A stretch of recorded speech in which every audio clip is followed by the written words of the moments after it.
Good evening students, कैसे आप सब लोग। स्टार्ट करते हैं। BD 202 यूनिट सेकंड इकाई 2 है आपके। इसके सारे यूनिट 2 के सारे प्रश्न हैं। ठीक है, चैनल पर नए हैं तो प्लीज़ चैनल को सब्सक्राइब कर लीजिए, और सब्सक्राइब कर रखा है तो बहुत बहुत धन्यवाद आप लोग का। ठीक है, तो इकाई सेकंड है आपकी आकलन उपकरण का निर्माण। ठीक है, सारे क्वेश्चन है इसमें यूनिट 2 के। तो आपका जो अधिगम के लिए आकलन असेसमेंट फॉर लर्निंग जो आपका द्वितीय प्रश्न पत्र है, इसमें प्रश्नों की तादाद बहुत ज़्यादा है। 1000 के करीबन आपके MCQ हैं। आज का वीडियो तो खैर थोड़ा छोटा ही रहेगा, आधा घंटे के करीब, लेकिन जो कल जो वीडियो आएगी यूनिट 3, उसमें ढेर सारे क्वेश्चन आपको देखने के लिए मिलेंगे। कम से कम 1 घंटा जाएगा उसमें। ठीक है, चलिए चलते हैं क्वेश्चन नंबर 1 पे।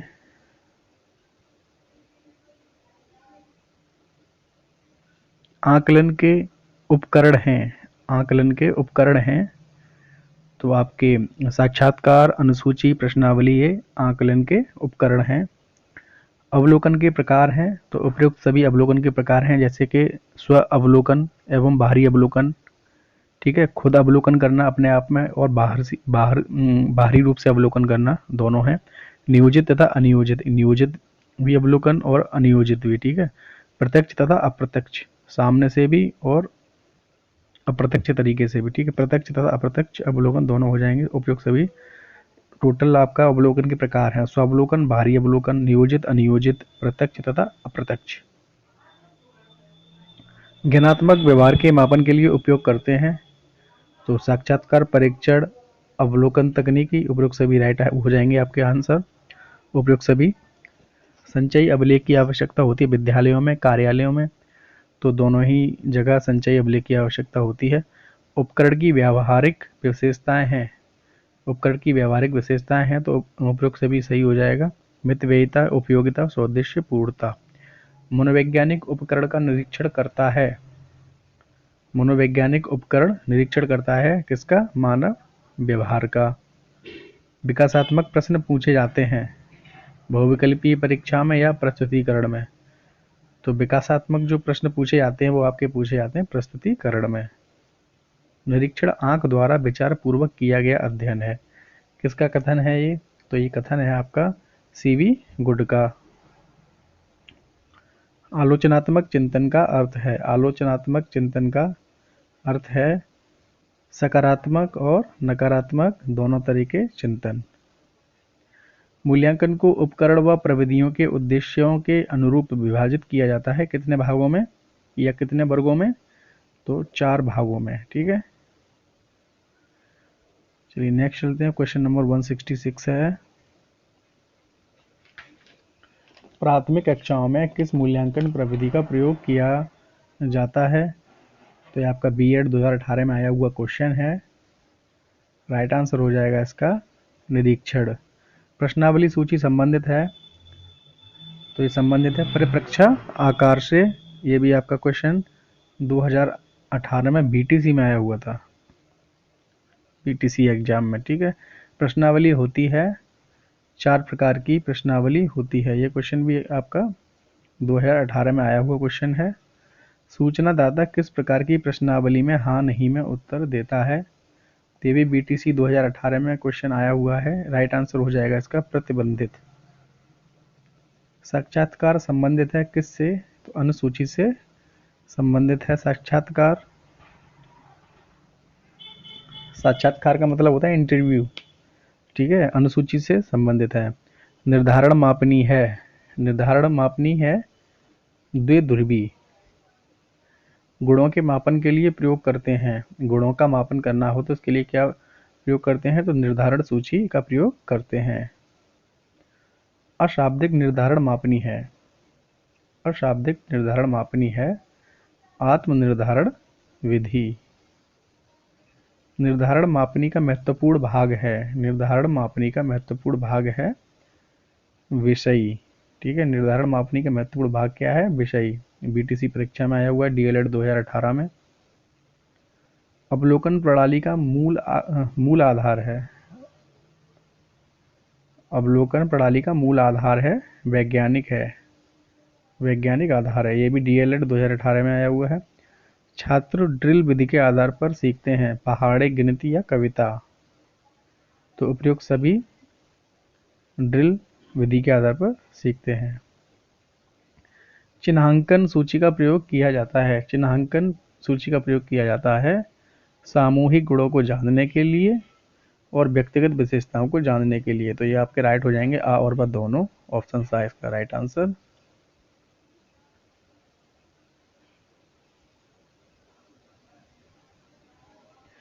निम्न में से कौन सा उपयुक्त रचनात्मक आकलन का कार्य नहीं है? सीटेट 2015 में आया हुआ क्वेश्चन है। राइट आंसर हो जाएगा विद्यार्थियों का योग्यता क्रम निर्धारित करना। शिक्षण को प्रशिक्षण भी कहते हैं, किसका कथन है? तो ये कथन है बैन का, शिक्षण को प्रशिक्षण कहा है। निम्न में से कौन आकलन का उपकरण नहीं है? तो आपका अवलोकन, आकलन करना, अवलोकन आएगा इसके अंदर, परीक्षण भी आ जाएगा, साक्षात्कार भी आ जाएगा, लेकिन संगोष्ठी नहीं आएगा। तो यही आपका सही हो जाएगा। ठीक है, तो इसका राइट आंसर हो जाएगा संगोष्ठी। प्राथमिक कक्षा के विद्यार्थियों को परीक्षण दिया जाता है 3Rs। विद्यालयों में छात्रों से संबंधित विभिन्न सूचनाओं को क्रमबद्ध रूप से एकत्रित किस अभिलेख में किया जाता है? कहता है संचयी अभिलेख। संचयी अभिलेख। बहुविकल्पी प्रश्न बच्चों की योग्यता का आकलन करते हैं। किस टाइप की योग्यता का आकलन करते हैं? टेट 2015 में क्वेश्चन आया हुआ है। टेट 2015 में क्वेश्चन आया है ये, टेट 2015। ठीक है, टेट 2015 में क्वेश्चन आया है ये। तो इसमें अध्ययन किया जाता है सही उत्तर पहचान करने की। रचनात्मक उत्तरों के लिए मुक्त उत्तरीय प्रश्न होने चाहिए, यानी कि खुले प्रश्न, ओपन प्रश्न। ठीक है, ओपन क्वेश्चन। ठीक है, बंद नहीं, मुक्त यानी कि ओपन, खुले हुए, एक प्रश्न के कई उत्तर हों। ठीक है, तो ये रचनात्मक उत्तर का उदाहरण है, मुक्त उत्तरीय प्रश्न।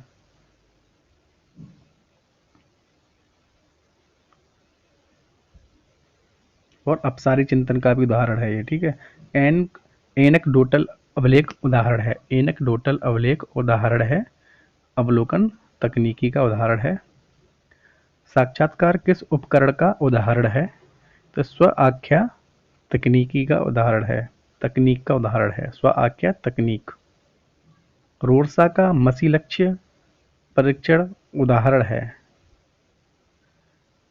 प्रक्षेपीय तकनीक का उदाहरण है। अनुसूची एक औपचारिक सूची, कैटलॉग अथवा सूचनाओं की सूची होती है, किसका कथन है ये कथन है वेबस्टर का।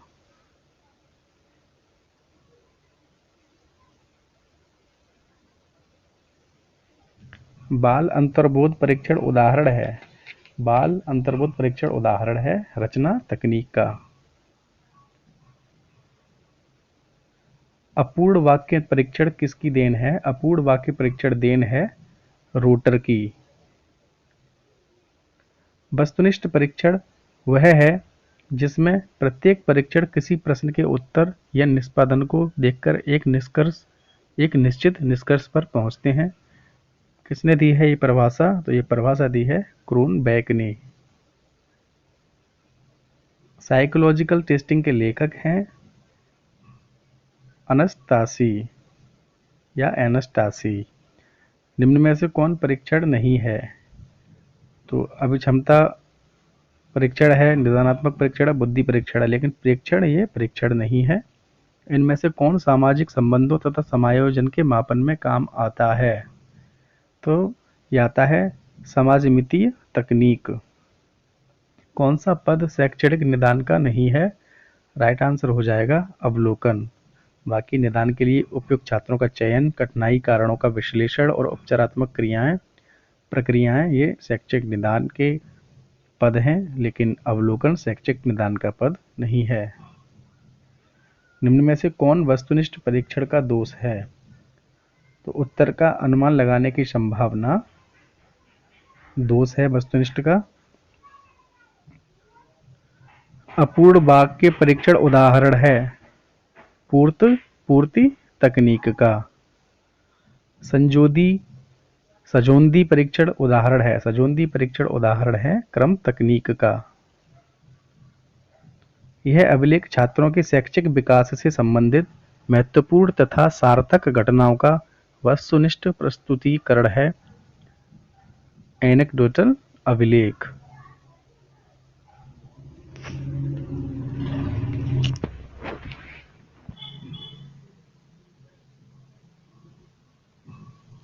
मौखिक परीक्षा का उपयोग सर्वप्रथम किसने किया?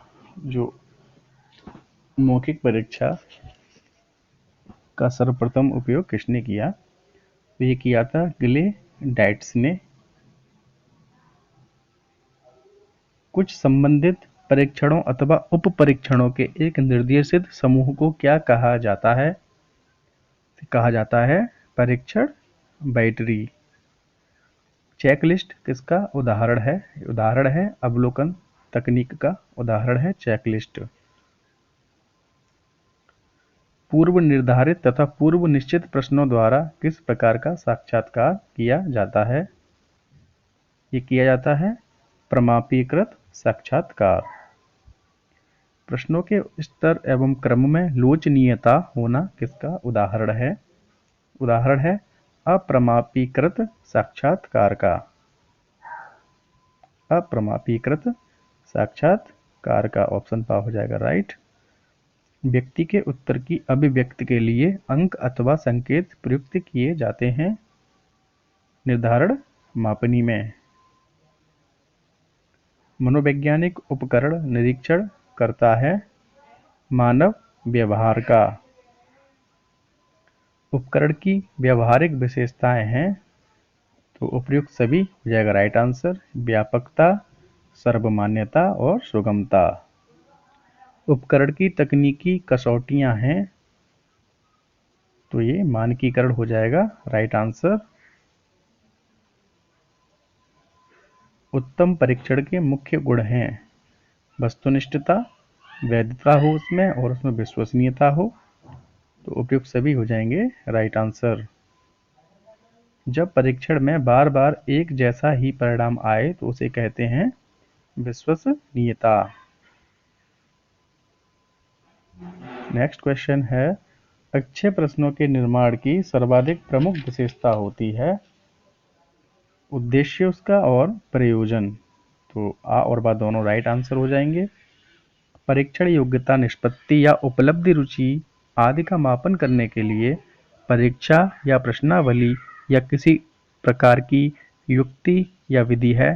किसका कथन है ये कथन है सीवी गुड का। आपका बीटीसी 2018 में क्वेश्चन आया हुआ है। पूर्व निश्चित आधार है मानक, बीटीसी 2018 में आया हुआ क्वेश्चन है। मूल्यांकन उपकरण को कहा जाता है वैध, अवैध या दोनों। तो ये होता है आपका वैध। ये बीटीसी 2018 में आया हुआ क्वेश्चन है। निदानात्मक परीक्षण हो सकते हैं शाब्दिक, अशाब्दिक और प्रक्षेपित। उपयुक्त से भी हो जाएगा राइट। परीक्षण द्वारा अपने लक्ष्य की प्राप्ति करना किसके अंतर्गत आता है? तो ये आता है व्यापकता के अंतर्गत। परीक्षण का जन्म किस पहलू को मापने के लिए हुआ? परीक्षण का जन्म हुआ व्यक्तिगत भिन्नताओं को मापने के लिए। वस्तुनिष्ठता उदाहरण है तकनीक कसौटी का। एक अच्छे परीक्षण की विशेषता है विश्वसनीयता, वैधता और वस्तुनिष्ठता। तो उपयुक्त सभी हो जाएगा राइट आंसर। रिपीट हो गया क्वेश्चन फिर से। यदि किसी परीक्षण में कोई व्यक्ति अनेक परीक्षणों द्वारा काफी जांचने के बाद समान अंक प्राप्त करता है तो वह परीक्षण विश्वसनीय होता है। किसी परीक्षण के द्वारा यह पता चलता है कि शिक्षक ने जो ज्ञान या शिक्षा बालक को प्रदान की है उसमें वह कहाँ तक सफल हुआ है। तो यह हो जाएगा आपका राइट आंसर निदानात्मक परीक्षण।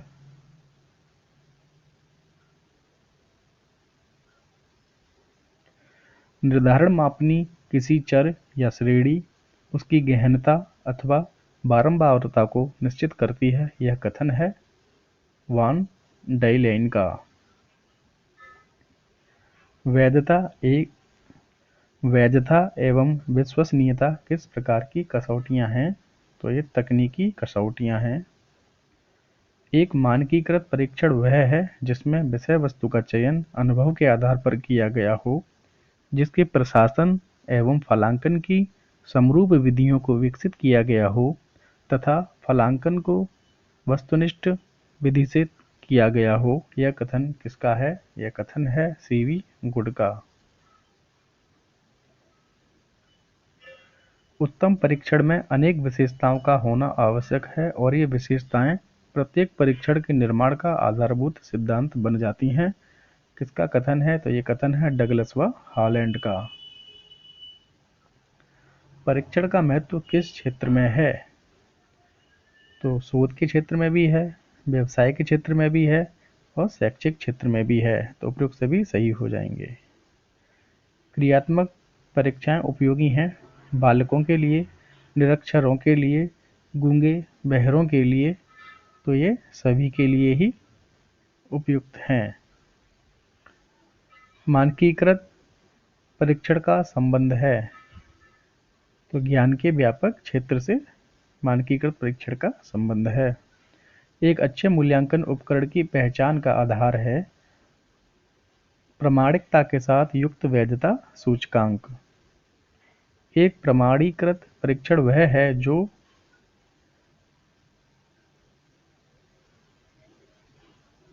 वैध है, वस्तुनिष्ठ है, विश्वसनीय है। तो उपरोक्त तीनों सही हैं। राइट आंसर हो जाएगा ऑप्शन द। नेक्स्ट क्वेश्चन है आपका 231। वस्तुनिष्ठ परीक्षण वह है जिसमें प्रत्येक परीक्षक किसी प्रश्न के उत्तर या निष्पादन को देखकर एक निश्चित निष्कर्ष पर पहुंचते हैं। इसका कथन है बीटीसी 2018 में आया हुआ क्वेश्चन है। कथन है क्रोनबेक का। परीक्षण वर्गीकरण के प्रकार हैं। बीटीसी 2018 में आया हुआ क्वेश्चन है। तो परीक्षण वर्गीकरण के प्रकार हैं दो। रचनात्मक उत्तरों के लिए चाहिए। तो आपका राइट आंसर हो जाएगा मुक्त उत्तरीय प्रश्न, ओपन एंडेड प्रश्न। ठीक है। वस्तुनिष्ठ प्रश्नों के प्रकार हैं विकल्पीय, सत्य असत्य, शुद्ध अशुद्ध, रिक्त स्थानों की पूर्ति। तो ये सारे के सारे वस्तुनिष्ठ प्रश्नों के प्रकार हैं। निम्न में से किस अवस्था में परीक्षण पद का विभेदीकरण सर्वाधिक होगा? जब कठिनाई मूल्य 50 हो। बीएड 2018 और 2020 में आया हुआ क्वेश्चन है ये, रट लीजिए इसको। किस अवस्था में परीक्षण पद का विभेदीकरण सर्वाधिक होगा? बीएड 2018 में और 2020 में आया है क्वेश्चन। रट लीजिए, इसका राइट आंसर होगा जब कठिनाई मूल्य 50 हो। बहुविकल्पीय प्रश्न प्रश्नों की योग्यता का आकलन करते हैं। किस टाइप के प्रश्नों की? तो सही उत्तर की पहचान करने की योग्यता का आकलन करते हैं बहुविकल्पीय प्रश्न। वस्तुनिष्ठ परीक्षणों में अभिव्यक्ति नहीं हो पाती। ज्ञान की, भाषा की या संवेग की? तो ज्ञान की तो हो जाती है, संवेग की भी हो जाती है, लेकिन भाषा की अभिव्यक्ति नहीं हो पाती। जिस प्रणाली में प्रश्नों का केवल एक ही उत्तर सही हो सकता है वह प्रणाली है बहुविकल्पी प्रश्न यानी कि वस्तुनिष्ठ प्रश्न। लिखित परीक्षा किसके तहत आती है? गुणात्मक, परिमाणात्मक या दोनों के तहत? तो राइट आंसर हो जाएगा परिमाणात्मक के तहत। प्रश्नों के पक्ष होते हैं ज्ञान, बोध या अनुप्रयोग या उपर्युक्त सभी। तो ये सारे ही पक्ष प्रश्नों के पक्ष हैं। उपचारात्मक शिक्षण क्षेत्र में कौन नहीं है? तो आपका वाचन हो जाएगा, लेखन मौखिक भी हो जाएगा, लेकिन अंकगणित हो जाएगा आपका गलत।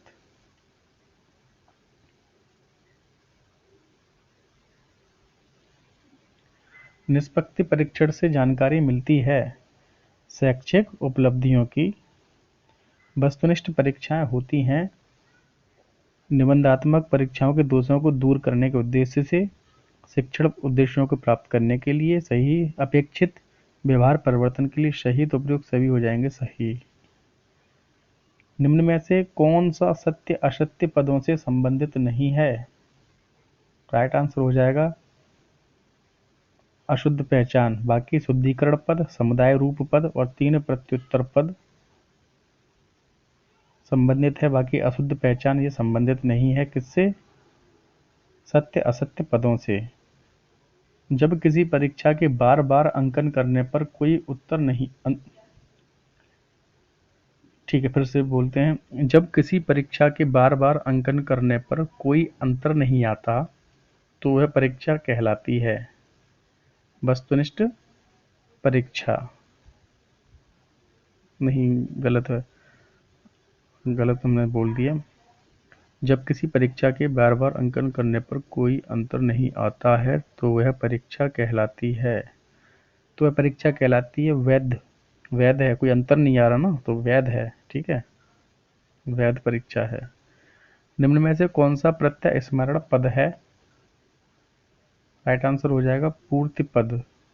निष्पक्ष मूल्यांकन होता है वस्तुनिष्ठ परीक्षा में, बहुविकल्पीय परीक्षा में, जो कि आप लोग का होने वाला है OMR बेस्ड। वस्तुनिष्ठ परीक्षाएं होती हैं वैध, विश्वसनीय और निरपेक्ष, तो उपयुक्त सभी सही हो जाएंगे। विश्वसनीय भी होती है, निरपेक्ष भी होती है और वैध भी होती है। वस्तुनिष्ठ परीक्षा के सोपान हैं नियोजन, प्रश्नों की रचना, परीक्षा की जांच करना, उपयुक्त सभी, तो उपयुक्त सभी हो जाएंगे राइट आंसर। वस्तुनिष्ठ प्रश्नों का मुख्य दोष है, वस्तुनिष्ठ प्रश्नों का मुख्य दोष है, हाँ, इसमें आप अपना भाव प्रदर्शन की असमर्थता है। ठीक है, ना मैं इसमें ना आप अपना लेख दिखा सकते हैं, ठीक है, ना ही अपना भाषा कौशल जो होता है आपका वो कुछ प्रदर्शन अभिव्यक्ति नहीं कर सकते। ठीक है, अब एक उत्तर का एक ही आंसर रहेगा, वो एक प्रश्न का एक ही आंसर रहेगा। ठीक है, 4 विकल्प दिए रहते हैं, जो सही है उस पर टिक कर दो। ठीक है, और आपका जो जब डिस्क्रिप्टिव होता है उसमें मान लीजिए कुछ ही टॉपिक के ऊपर दे दिए तो आप अपने शब्दों में लिख सकते हैं, तो उस भाव प्रदर्शन की असमर्थता रहती है वस्तुनिष्ठ टाइप के प्रश्नों में। वस्तुनिष्ठ प्रश्नों का प्रमुख दोष है, अच्छा हो गया ये तो, अच्छा अच्छा ये नहीं हुआ है अभी। वस्तुनिष्ठ प्रश्नों का प्रमुख दोष है, ठीक है, अनुमान, वस्तुनिष्ठता, विश्वसनीयता, तो इसका राइट आंसर हो जाएगा वैधता। वैधता वैसे होती है इसमें, देखो गलत दे रखा है, ये क्वेश्चन गलत दे रखा है। वैधता तो होती है वस्तुनिष्ठ में, अनुमान, हाँ अनुमान ही होगा। अनुमान से काम थोड़ी चलता है इसमें, अनुमान से काम नहीं चलता है। वस्तुनिष्ठता विश्वसनीयता होती है, वैधता अनुमान से काम नहीं चलता है। इसका राइट आंसर हो जाएगा ऑप्शन आ। निम्न में से कौन सी अच्छे परीक्षण की विशेषता नहीं है? तो मित व्ययता हो जाएगा राइट आंसर।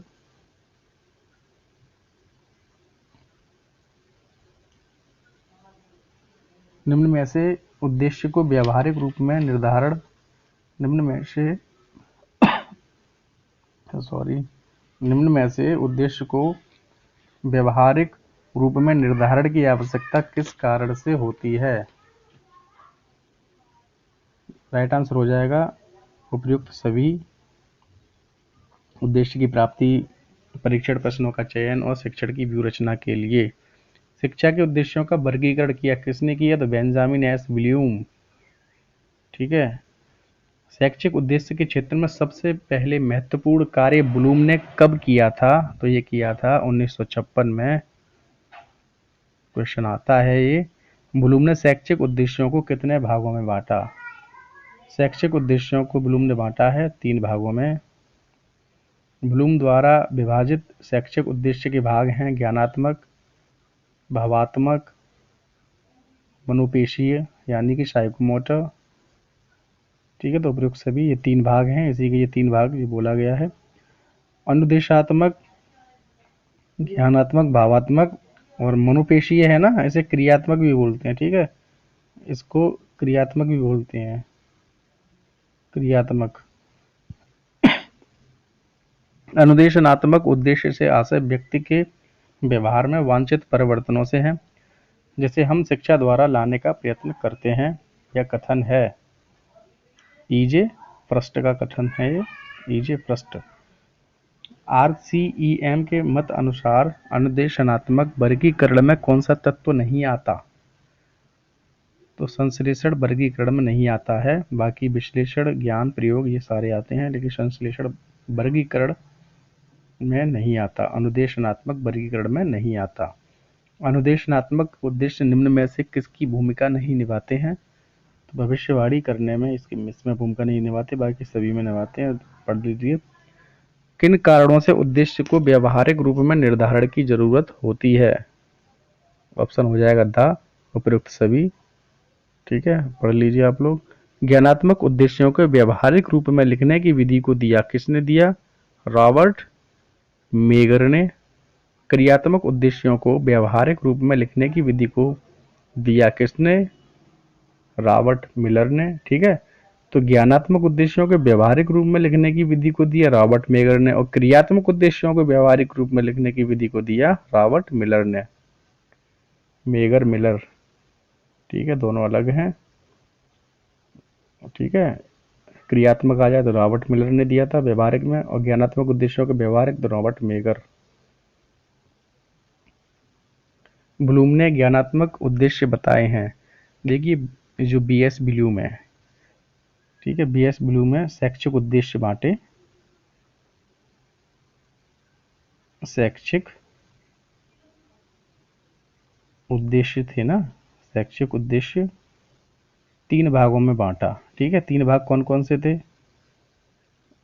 देखो 3 भाग ये थे, ज्ञानात्मक, भावात्मक और क्रियात्मक। ठीक है, इन सभी को इन्होंने 6-6 भागों में बांटा। ठीक है, जैसे ब्लूम ने ज्ञानात्मक उद्देश्य बताए हैं कितने? 6, भावात्मक उद्देश्य बताए हैं 6, क्रियात्मक उद्देश्य बताए हैं 6।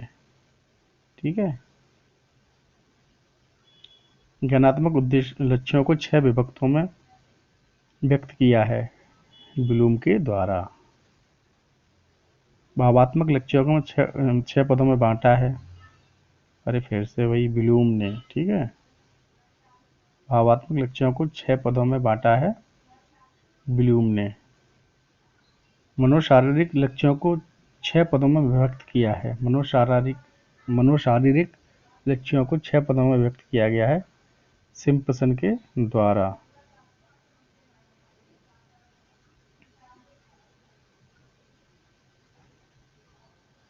रॉबर्ट मेगर ने किस वर्ग के लक्ष्यों को लिखने के लिए कार्य सूचक क्रियाओं को किया था?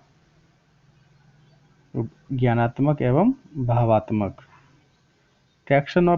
टैक्सोनॉमी ऑफ एजुकेशन ऑब्जेक्टिव्स के लेखक हैं डॉक्टर BS ब्लूम। टैक्सोनॉमी, ठीक है, डॉक्टर BS ब्लूम।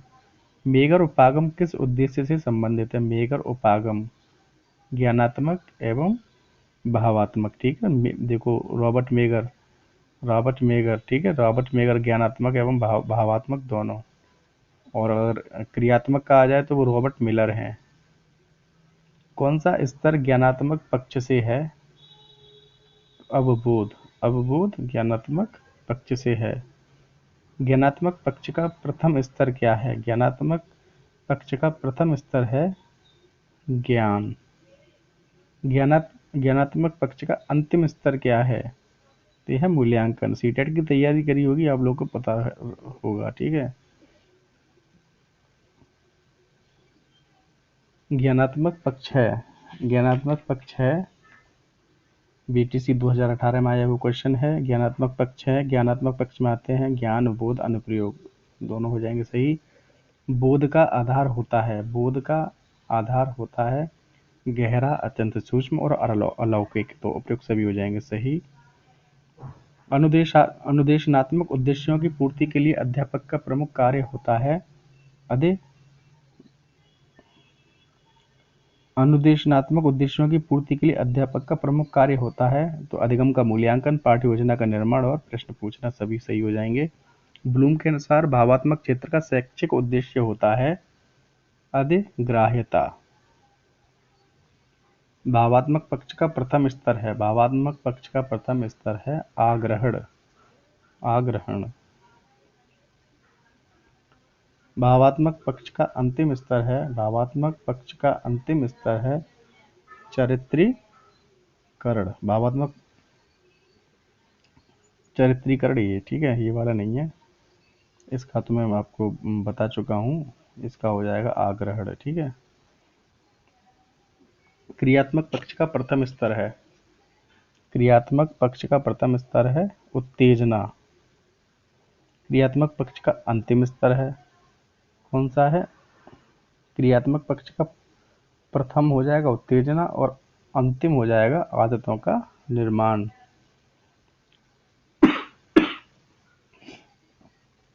इन उद्देश्यों को शिक्षक छात्र की अंतःक्रिया द्वारा ही प्राप्त किया जा सकता है।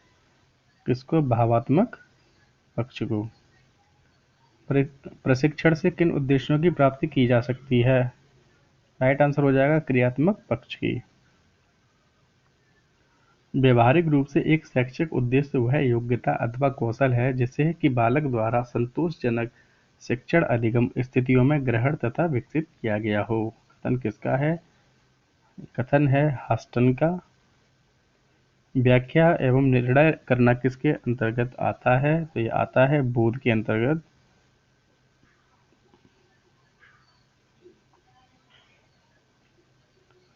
भेद एवं अंतर करना किसके अंतर्गत आता है? तो आता है विश्लेषण, विश्लेषण करना। संगठित एवं संक्षिप्त करना किसमें आता है? ये आता है संश्लेषण में। आलोचना करना किसमें आता है? किसी की आलोचना करना, ये मूल्यांकन में आता है, मूल्यांकन। एनसीईआरटी ने शैक्षिक उद्देश्यों को कितने वर्गों में बांटा? तो 4 वर्गों में बांटा है शैक्षिक उद्देश्यों को। एनसीईआरटी द्वारा वर्गीकृत शैक्षिक उद्देश्य हैं ज्ञान है, बोध है, प्रयोग है और सृजनात्मकता है। उपयुक्त सभी हो जाएंगे, राइट। एनसीईआरटी द्वारा वर्गीकृत शैक्षिक उद्देश्यों में कितनी मानसिक क्रियाओं का वर्णन है? 17 मानसिक क्रियाओं का वर्णन है। एनसीईआरटी ने ब्लूम के उद्देश्यों विश्लेषण, संश्लेषण एवं मूल्यांकन को किस वर्ग में रखा है? एनसीईआरटी ने ब्लूम के उद्देश्यों, जैसे ब्लूम के उद्देश्य है ना, विश्लेषण, संश्लेषण, मूल्यांकन, किस वर्ग में रखा है? तो ये रखा है सृजनात्मक में। किसने उद्देश्यों को व्यवहारिक रूप दिया? किसने उद्देश्यों को व्यवहारिक रूप दिया? तो दिया ड्यूकर ने। मिलर ने किसके लिए क्रियात्मक उद्देश्यों को व्यवहारिक रूप दिया? तो सैन्य प्रशिक्षण के लिए। उद्देश्यपूर्ण निर्धारित साक्ष्य होता है जो किसी कार्य क्रिया का मार्गदर्शन करता है। किसका कथन है? तो ये कथन है कार्टर बी गुड का। सीखने का उद्देश्य अपेक्षित परिवर्तन का वर्णन है। किसका कथन है? तो ये कथन है आई के डेविस।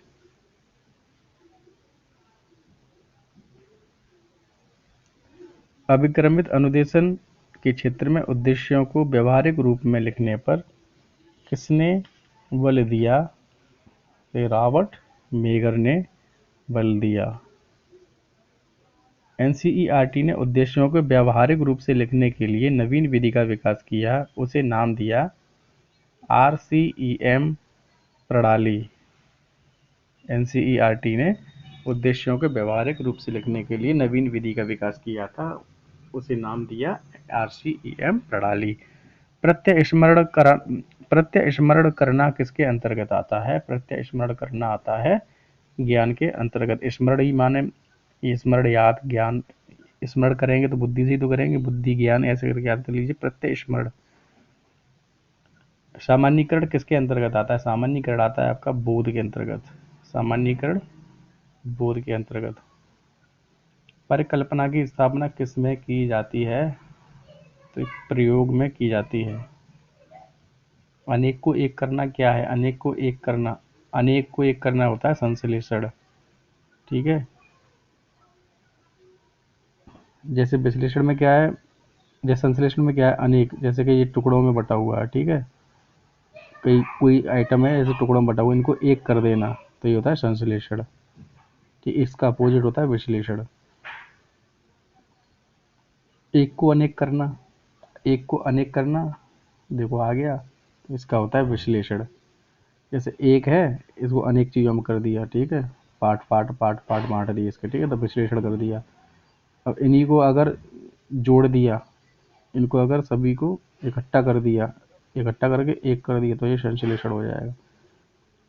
किसी विधि में ज्ञात से अज्ञात की तरफ जाते हैं, किस विधि में जाते हैं ज्ञात से अज्ञात, तो ये होती है आपकी संश्लेषण। ज्ञात से अज्ञात हमें पता है, ठीक है, ज्ञात से अज्ञात यानी कि हमें ज्ञात है लेकिन अज्ञात की तरफ जाते हैं, ठीक है, तो संश्लेषण है। किस विधि में एक तथ्य की सत्यता की जांच होती है, तो ये संश्लेषण है। मनोक्रियात्मक उद्देश्य की टैक्सोनॉमी को किसने एक उपकल्पना के रूप में प्रस्तुत किया, राइट आंसर हो जाएगा सिम्पसन ने। बालक उत्तेजना मिलने पर एक गत्यात्मक क्रिया करता है, यह क्रिया किसके अंतर्गत आती है, यह क्रिया आती है प्रचरण के अंतर्गत। ठीक है, आपकी क्लास यहीं पे एंड होती है। आपका देखो प्लेलिस्ट बनी हुई है बीएड सेकंड ईयर और सब्जेक्ट्स की, उसमें इंक्लूड हो जाएगा कल जाके ये, ठीक है, उसी में वीडियो पड़ी हुई है। अगर नहीं मिल रही है प्लेलिस्ट में जाइए, बीएड सेकंड ईयर करके, जैसे कि कल कमेंट किया था कि वीडियो नहीं मिल रही है, ठीक है, लिंक नहीं है इसका, तो मैंने प्लेलिस्ट बना रखी है बीएड सेकंड ईयर, ठीक है, OMR बेस्ड क्वेश्चन पेपर्स करके, तो उसी में बीएड सेकंड ईयर के सारे सब्जेक्ट्स आपको मिलेंगे। अभी अभी तक मैंने देखो ज्ञान और पाठ्यक्रम करा रखा है BD 201, ठीक है, नॉलेज एंड करिकुलम, उसके सारे पांचों के पांचों यूनिट है। बाकी एक इसका BD 202 आपका असेसमेंट फॉर लर्निंग अधिगम के लिए आकलन करा दिया कल, यूनिट फर्स्ट, यूनिट सेकंड ये आज हो गई है, यूनिट 3 कल हो जाएगी, यानी कि ये भी पांचों बहुत जल्दी कंप्लीट होने वाली है। सारा कुछ उसी में इंक्लूड होता रहेगा। बीएड सेकंड ईयर नाम से है प्लेलिस्ट, देख लेना आप लोग। अगर चैनल पर नए हो तो प्लीज चैनल को लाइक कीजिए, शेयर कीजिए, सब्सक्राइब कीजिए, और सब्सक्राइब कर लेना तभी आपको वीडियो मिलेगी। सब्सक्राइब नहीं करोगे फिर ढूंढते रह जाओगे, ठीक है। और बेल आइकन को प्रेस कर देना बहुत ज़रूरी है, क्योंकि नोटिफिकेशन आता है तो उसी से पता लगता है। ठीक है, मिलते हैं कल, धन्यवाद, शुभ रात्रि।